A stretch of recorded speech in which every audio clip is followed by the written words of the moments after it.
Assalamualaikum warahmatullahi wabarakatuh. Innal hamdalillah nahmaduhu wa nasta'inuhu wa nastaghfiruh wa na'udzu billahi min shururi anfusina wa min sayyiati a'malina. May yahdihillahu fala mudilla lahu wa may yudlil fala hadiya lahu. Wa asyhadu an la ilaha illallah wahdahu la syarika lah wa asyhadu anna Muhammadan abduhu wa rasuluh. Wa ba'd. Ma'asyiral muslimin rahimani wa rahimakumullah. Dari Jabir radhiyallahu anhu pernah meriwayatkan satu hadis yang menyebutkan tentang keistimewaan Rasulullah SAW atas para nabi. Dia mengatakan dalam hadis tersebut bahwa Rasulullah SAW bersabda, "U'titu khamsan lam yu'tahunna ahadun qablun sirtu birru'bi masirata syahrin wa ji'tu liyal ardu masjidan wa tahuran fayyuma rajulin min ummati adraka salatu falyusalli wa khilla liyal magani wa lam tahillu lihadin qabli wa utitu syafa'atu wa kana nabiyyu yubasu ila qawmi khasatan wa qabistu ila nasi amma." Aku diberi 5 hal yang belum pernah diberikan oleh seorang nabi pun sebelumku, yaitu aku ditolong oleh Allah Subhanahu wa taala dan rasa takut musuhku sejauh perjalanan 1 bulan. Dijadikan bumi sebagai tempat bersujud atau masjid dan alat untuk bersuci atau pengganti air. Maka siapapun menemui waktu sholat, hendaklah ia segera sholat. Dihalalkan bagiku ghanimah, harta ramah sembarang, yang tidak dihalalkan oleh seorang nabi pun sebelumku. Aku diberikan izin untuk memberikan syafaat kepada umat ini, dan nabi sebelumku hanya untuk kaumnya saja. Dan aku diutus untuk seluruh umat manusia.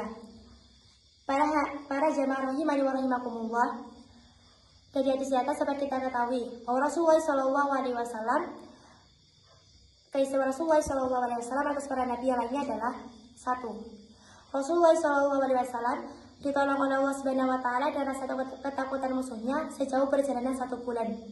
Ini merupakan pertolongan dari Allah Subhanahu wa taala kepada Rasulullah SAW dalam mengalahkan musuh-musuhnya. 2. Dijadikan bumi sebagai tempat bersujud atau masjid dan alat untuk bersuci atau pengganti air. Umat-umat terdahulu melaksanakan ibadahnya di tempat-tempat ibadah mereka. Sedangkan umat Muhammad SAW boleh mengerjakan sholat di seluruh tempat di seluruh bumi, selama tempat tersebut tidak dilanggar oleh syariat, seperti tempat penurunan unta, kuburan, dan kamar mandi. Dan dalam hadis tersebut juga menetapkannya adanya syariat tayamum bagi umat Muhammad SAW. Dan dalam hadis tersebut juga menunjukkan bahwa hukum asal bumi adalah suci, dapat digunakan untuk sholat dan tayamum. Sehingga berkata Syekh Abdullah bin Abdurrahman bin Shalih Al-Utsaimin, "Innal asla fil ardi taharati lis-sholati wat tayammumi." Hukum asal bumi ini adalah suci, dapat digunakan untuk sholat dan tayamum. 3. Dihalalkannya ghanimah untuk Rasulullah SAW dan umatnya. Diriwayatkan dari Abu Hurairah radhiyallahu anhu, Rasulullah SAW bersabda, "Salah satu daripada nabi berperang bersama kaumnya. Ia berperang dan dia belum salat asar, padahal sudah dekat dengan sebuah kampung. Ia berkata pada matahari, 'Sesungguhnya aku diperintahkan oleh Allah dan aku juga diperintahkan oleh Allah. Ya Allah, tanam matahari untuk kami.' Kemudian ia ditahan hingga dengan izinnya ia mampu menaklukkan kampung tersebut. Ia mengumpulkan ghanimah dan datanglah api melupakannya, tetapi tidak bisa. Kemudian dia berkata, 'Sesungguhnya di antara kalian ada pengkhianat yang mengambil ghanimah secara diam-diam. Sebaiknya satu orang dari setiap kabilamu berbaiat atau bersumpah kepadaku. Lalu menempellah tangan 2 atau 3 orang dalam tangannya. Di antara kalian ada pengkhianat.'